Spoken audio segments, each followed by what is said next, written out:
आज हम उर्दू के सारे हुरूफ एक साथ जानेंगे। यानी कि सारे सारे अक्षर या लेटर्स जो होते हैं उर्दू उर्दू अल्फाबेट के पूरे एक साथ जानेंगे। हमने पिछले सेशंस में अलिफ बे पे ते टे से जीम चे हे खे, जो ये पहली लाइन यहाँ नजर आ रही है, उस लाइन को हम समझ चुके हैं पहले ही।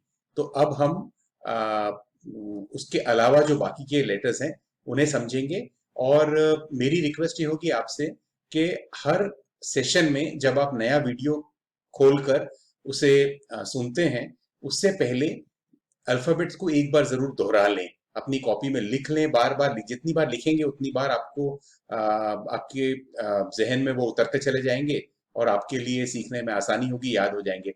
मैं चाहूंगा कि जिस तरीके से अंग्रेजी के लेटर्स आपको ए से लेके जेड तक क्रमवार याद होते हैं, उसी तरीके से उर्दू के लेटर्स भी आपको पूरे क्रमवार याद होने चाहिए। तो हम शुरुआत करते हैं। सबसे पहला लेटर है हमारे सामने ए। आप अलिफ, या हिंदी में भी लिखा हुआ है नीचे उसके। तो अलिफ हम सीख चुके हैं इसके बारे में। उसके बाद है बे। पे, पे जो है, जो प का साउंड देता है। बे जो है वो ब का साउंड देता है, यानी हिंदी का ब, बी और बू के काम में इस्तेमाल किया जाता है, या अंग्रेजी का जो बी होता है उसके काम में इस्तेमाल किया जाता है। पे जो है वो प का साउंड देगा, प, पी, पू, या इस किस्म से। जो अंग्रेजी का पी या हिंदी का प समझ लीजिए आपको। ते, ते जो है वो हिंदी के त का काम देगा हमें। ते, टे, टे यानी ट का साउंड देगा हमें, ट, टी, टू के काम में आएगा। से, अब उर्दू में स के लिए मुख्तलिफ अल्फाबेट्स का इस्तेमाल, लेटर्स का इस्तेमाल किया जाता है, जिनके बारे में हम बाद में बात करेंगे। लेकिन यहां पर ये समझे कि ये बे पे टे टे के समान ही है, और उसके ऊपर में 3 डॉट्स लगते हैं, जिसको हमने पिछले सेशन में ऑलरेडी इसके बारे में समझ लिया है।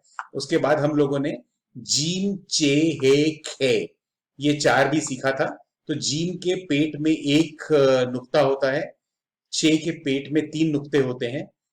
हे, या इसे बड़ी हे कहते हैं, इसके पेट में एक भी नुक्ता नहीं होता। और खे जो होता है, उसके सिर के ऊपर एक नुक्ता होता है। यहां तक हम पहुंच चुके थे। अब हम आगे बढ़ते हैं। इसके बाद के जो 3 अल्फाबेट हमारे सामने हैं, ये देखिए, दाल, डाल और जाल। दाल, डाल, जाल। अब दाल, डाल, जाल जो हैं, ये तीनों एक समान है, एक ही फैमिली है। इनको लिखने का तरीका एक ही समान है। आप इस तरीके से इसे लिखेंगे, इस तरीके से। तो ये बन गया दाल। उसके ऊपर में ये छोटा बी अंग्रेजी का लगा दिया तो ये बन गया डाल, और इसके ऊपर एक नुक्ता लगा दिया तो ये बन गया जाल। तो हमने सीखा अलिफ बे पे ते टे से जीम चे हे खे, दाल, डाल, जाल। तो इनकी प्रैक्टिस करिए बार बार। उसके बाद हम आगे बढ़ते हैं। रे, रे, जे और जे, ये 4 अल्फाबेट हैं हमारे पास में। आप देखेंगे दाल जो है वो द का साउंड देगा, डाल जो है वो ड का साउंड देगा, और जाल जो है वो ज या अंग्रेजी के जेड का साउंड हमें देगा। इनके तलफुज की बार बार प्रैक्टिस करनी है, क्योंकि हिंदी से कुछ तलफुज बदल जाएंगे। अभी तक तो इन अल्फाबेट में कुछ बदला नहीं है, लेकिन आगे जब हम देखेंगे तो हिंदी से कुछ थोड़ा सा बदलाव होते चले जाएगा। और हमें बारीकी से उन अल्फाबेट के उन साउंड को या उन आवाज को या उन तलफ्फुज को समझना है और याद करना है। सो ये है रे। रे ऐसा लिखा जाता है, ये इस तरीके से लिखा जाता है रे, जो कि र के काम आएगा। रे के बाद है रे। रे, ये रे लिखा और उसके ऊपर में ये बी लगा दिया तो रे बन गया। उसके बाद है जे। अब आप यहां पर नोट करेंगे कि ये जे है और ये जाल है। तो जे और जाल दोनों ही हमें ज के काम में आएंगे या जेड के काम में आएंगे। तो कहां पर कौन सा इस्तेमाल करना है ये हम प्रैक्टिस में सीखेंगे, धीरे धीरे सीखेंगे। इसके बाद ये है जे। अब ये जो है, ये हिंदी में साउंड है ही नहीं हमारे पास, ना ही अंग्रेजी में है। लेकिन इसका जो करीबी आवाज है वो मैं आपको बताता हूं, जिससे आप समझ पाएंगे कि इस आवाज को कैसे इस्तेमाल करना है। जब आप टेलीविजन कहते हैं, विजन, या टेलीविजन कहते हैं, तो जो ज का साउंड होता है वह इस्तेमाल यहां पे होगा, ज। टेलीविजन याद रखें, विजन याद रखें, तो वो जो ज वाला साउंड है वो यहां पे मिलेगा। इसे यहाँ पे ये करके लिखा है हमने, तो आप उसे टेलीविजन से या विजन से याद रखें। सो हमारे पास ये एक नया एक फैमिली हो गया, रे डे जे जे। उसके बाद ये दो एक समान दिखने वाले लेटर्स हैं, तो इनको दोनों को एक साथ लेना होगा। यह है सीन और यह है शीन। सीन और शीन, इनका लिखने का तरीका यहां पर दिखाई दे रहा है। जब हम इनकी प्रैक्टिस में आएंगे तो हम लिखने का तरीका और आपको और प्रैक्टिस भी कराएंगे और अच्छे तरीके से समझाएंगे। अभी के लिए आपको जो दिखाई दे रहा है यहाँ पर उसके हिसाब से आप लिख लीजिए।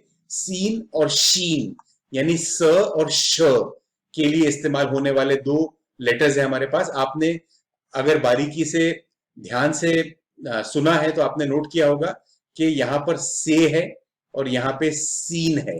से भी स का साउंड देता है, सीन भी स का साउंड देता है। कहां पर क्या इस्तेमाल करना है ये हम आगे बताएंगे आपको। इसके बाद के दो अल्फाबेट हैं सुवाद और जुवाद। सुवाद और जुवाद लिखने का तरीका मैं अभी आपको बता नहीं रहा हूं, मैं इस समय आपको सिर्फ पूरी वर्णमाला दिखाना चाहता हूं। लिखने का तरीका अगले सेशन में दूंगा। आपको जो स्क्रीन पे दिख रहा है इसको लिखा इस तरीके से जाता है। अभी के लिए मैं इतना बता देता हूं, ये देखिए ऐसे और ऐसे लिखा जाता है, और इसे ऐसे और ऐसे लिखा जाता है, और इसके ऊपर ये नुक्ता लग जाता है। तो सुवाद और जुवाद, तो हमने दो ये हो गए। अब आपने फिर नोट किया होगा कि हमने यहां पर से लिखा था, यहां पर हमने सीन लिखा था, यहां पर हमने सुवाद लिखा। तीनों स हैं। तो हिंदी में एक ही स है, उर्दू में तीन स हमें अभी तक मिल चुके हैं। तो सुवाद और जुवाद आपने अगर नोट किया है तो ये ज है, हमारे पास जाल है ये भी ज है, और जे है ये भी ज है। तो हमारे पास तीन ज हो गए और तीन स हो गए हैं अभी तक। इसके आगे बढ़ते हैं। ये दोनों एक समान दिखने वाले जो लेटर्स हैं उनको एक साथ लेते हैं। इसे कहते हैं तोए। तोए, तोए या तोए। तो ये त का साउंड देता है। आप में से जो ध्यान से पढ़ रहे हैं उन्हें कुछ याद आया होगा। हमने ते सीखा था। सो ते और तोए ये दोनों त का साउंड देते हैं। दोनों त के लिए एक दूसरे से कंपटीशन करते हैं। कौन सा लेटर कब इस्तेमाल करना है ये हम जब जरूरत पड़ेगी तब सीखेंगे। आज आप इसे तोए करके याद रखें। और ये है जोए। यहाँ पर तो लिखा हुआ है, यहाँ जो लिखा हुआ है। बोलचाल में अक्सर इसे तोए और जोए कहा जाता है। तो ये जोए हैं। अब जो से भी आपको ध्यान आया होगा। हमारे पास जाल है, हमारे पास जे है, हमारे पास जुवाद है, और हमारे पास जोए भी है। ये भी ज हो गया। तो चार ज हो गए हमारे पास में। तीन स हो गए, चार ज हो गए। उसके बाद में हमारे पास दो अल्फाबेट हैं एन।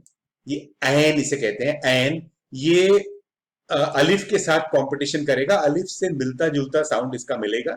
जब हम पढ़ेंगे आगे तो इसके बारे में सीखेंगे। उसके बाद हमारे पास गैन। अब ये गैन जो है ये ग नहीं है। हिंदी का ग जो होता है वो अलग होता है। ये घ है, ग। यानी ग में खराश होनी चाहिए आपके गले में, ग अलग से आवाज निकलनी चाहिए, ग। तो यानी ग के साथ छोटा सा ह मिलेगा तो ग बनेगा। तो ये गैन है हमारे पास में। सो एन और गैन, ये हिंदी वालों को गैन बोलने में काफी तकलीफ होती है। हमें काफी प्रैक्टिस लगेगी, लेकिन आप बेफिक्र रहें, हम पूरी प्रैक्टिस आपको कराएंगे और आपको इसका सही तलफ़्फ़ुज़ समझ में आ जाएगा। उसके बाद है फे। फे जो फन होता है, अंग्रेजी का फ होता है, वही फन वाला जो फ है वो ये फे है। हिंदी में फ होता है जिसे हम बिगाड़ कर फ कह देते हैं कई बार। तो हम उससे बाद में उससे डिस्टिंग्विश करेंगे। अभी आप ये समझ लें कि ये फ है, फ, फे। तो जो फन होता है ये ऐसा गोला बनाया जाता है और उसके बाद ऐसा सीधा लिखा जाता है और इसके ऊपर एक डॉट लगाया जाता है, एक नुक्ता लगाया जाता है।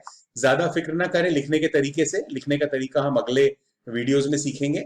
अभी आप जो समझ में आ रहा है स्क्रीन पे उसके हिसाब से लिखते चले जाएं।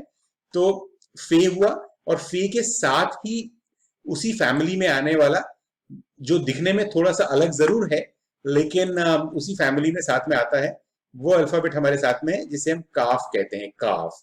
अब ये काफ हिंदी का क नहीं है। ये हिंदी में नहीं पाया जाता है। ये काफ है, ये काफ। ये और हिंदी का क होता है, ये ख है। तो ये ख भी नहीं है हिंदी का, और हिंदी का क, कमल का क भी नहीं है, ये क होता है। तो इसके बारे में भी हम विस्तृत चर्चा अगले सेशन में करेंगे। इसके बाद कि दो अल्फाबेट है मैं एक साथ लेता हूं। ये काफ है और ये गाफ है। तो ये काफ जो है, ये हिंदी का क है, हिंदी का क। इसको लिखने का तरीका मैं आपको यहां पर दिखाता हूं। ये इस तरीके से आप बनाएंगे और इस तरीके से इसे जोड़ देंगे। तो अभी आप लिखने की बहुत ज्यादा फिक्र ना करें। मैं आपको मैंने थोड़ा टेढ़ा बनाया है, यहाँ पे सीधा बनाता हूं आपके लिए। ये इस तरीके से बना और ये इस तरीके से जुड़ा। तो ये काफ बन गया। हम जब प्रैक्टिस करेंगे तो इसको और डिटेल में समझाएंगे। और इसी काफ के ऊपर जब मैं एक लाइन और जोड़ दूंगा तो ये गाफ बन जाएगा। ग, हिंदी का जो ग होता है वो बनेगा, ग गमले का जो होता है वो बन जाएगा। सो ये हिंदी का क है, हिंदी का ग है। इसके बाद जो अल्फाबेट आता है वो है लाम। ये लाम ऐसा लिखा जाता है। ये हिंदी के एल, हिंदी का ल या अंग्रेजी के एल का काम करता है, इसे लाम कहते हैं। इसके बाद जो अल्फाबेट हमें दिखाई दे रहा है उसे मीम कहते हैं। मीम जो है वो हमें हिंदी का म या अंग्रेजी के एम का काम देगा। इसे लिखने का तरीका थोड़ा पेचीदा है, हम आपको बाद में इसे आराम से समझाएंगे। अभी मैं आपको एक तरीका, बुनियादी तरीका बताए देता हूं कि इसको इस तरीके से लिखना होगा। ऐसा एक गोला सा बनाइए और इस तरीके से आप उसे नीचे ले आए तो ये मीम बन गया। ये जो आपको यहाँ दिखाई दे रहा है प्रिंटेड में, उससे थोड़ा अलग होगा मेरा बना हुआ। आप ऐसे एक गोला सा बनाएंगे और इसके बाद नीचे लाके इसको सीधी लाइन नीचे ले आएंगे तो ये बनेगा मीम। तो म का निशान हो गया, ये म का साउंड देगा हमें। और मीम मीम बनने के बाद में अगला जो है वो है नून। नून हमने सीखा है पहले। नून जो है वह न के लिए इस्तेमाल होता है। उसके बाद ये है वाव। वाव को करीब करीब ऐसा लिखा जाता है, वाव। और वाव जो है वो हिंदी के व के का काम करेगा या अंग्रेजी के वी या डब्ल्यू का काम करेगा, तो ये वाव हो गया। हमने यहाँ पर हे सीखा था, जिसे हमने बड़ी हे कहा था। अब हम यहाँ पर एक एक छोटी हे है जो एक जीरो के समान बनता है, लेकिन जीरो से मामूली सा अलग होता है इस तरीके से। तो ये हे है हमारे पास। तो हमारे पास दो हे हैं, यानी कि ह के लिए हमारे पास दो साउंड है, बड़ी हे और ये छोटी हे। ठीक है। इसके बाद ये दो चश्मी हे और ये हे जो है, ये दोनों एक दूसरे के वेरिएंट हैं, एक ही काम के लिए इस्तेमाल होते हैं। इसे मैं अभी अलग से नहीं सिखा रहा हूं, आप इसे फिलहाल इसको आप छोड़ सकते हैं, इग्नोर कर सकते हैं। आप सिर्फ इस हे को याद रखें तो काफी होगा अभी के सेशन के लिए। हमजा को भी हम अभी भूल रहे हैं, इसे याद रखने की जरूरत नहीं है। हम जब इसके सेशन में पहुंचेंगे तब इसको समझाएंगे उसके बारे में। अब हमारे पास में दो और अल्फाबेट बचते हैं, एक है छोटी ये और एक ये बड़ी ये। ये छोटी ये करीब करीब ऐसे लिखी जाती है, इसे हम छोटी ये कहते हैं। ये य या ई या ए के काम में आएगी, तो इसे छोटी ये करके याद रखें आप अभी। तो ये छोटी ये हो गई हमारे पास में। और इसके बाद हम लेंगे बड़ी ये। तो बड़ी ये लिखने का तरीका जो है वो करीब करीब ऐसा होगा, या ऐसा होगा, या थोड़ा सा इस तरीके से भी आप लिख सकते हैं। तो ये हो गया बड़ी ये। तो अभी ये तो बेसिक इंट्रोडक्शन है, साथ साथ में हम इनके बारे में और बताते जाएंगे। जब जब आपको बताते जाएंगे इनके बारे में और तब आपको और क्लियर होते जाएंगे। लेकिन आप अभी से इन्हें जहां तक हो सके पढ़ना और दोहराना शुरू कर दें, ताकि हमें आसानी हो, याद हो जाए पूरे अल्फाबेट। मैं चाहूंगा कि पूरे अल्फाबेट आपको अच्छे से याद होने चाहिए, ताकि जब मैं आपको बीच में से पूछूं तो आपको बीच में से याद आना चाहिए। डिक्शनरी में जब आप पी या क्यू के का मीनिंग देखते हैं तो आपको मालूम होता है कि पी किस क्रम में आता है। उसी तरीके से हिंदी में भी या उर्दू में भी आपको पूरा क्रम याद होना चाहिए। तो एक बार मैं पूरे अल्फाबेट आपके लिए दोहरा रहा हूं।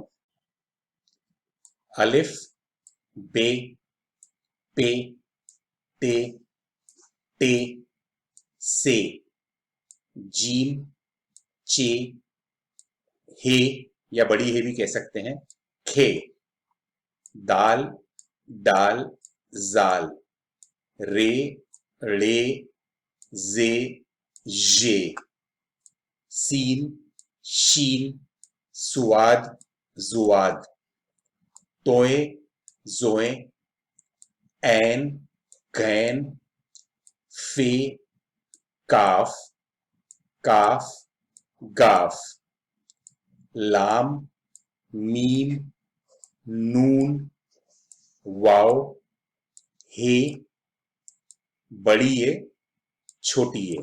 बस इतना ही आपको याद करना है। शुक्रिया।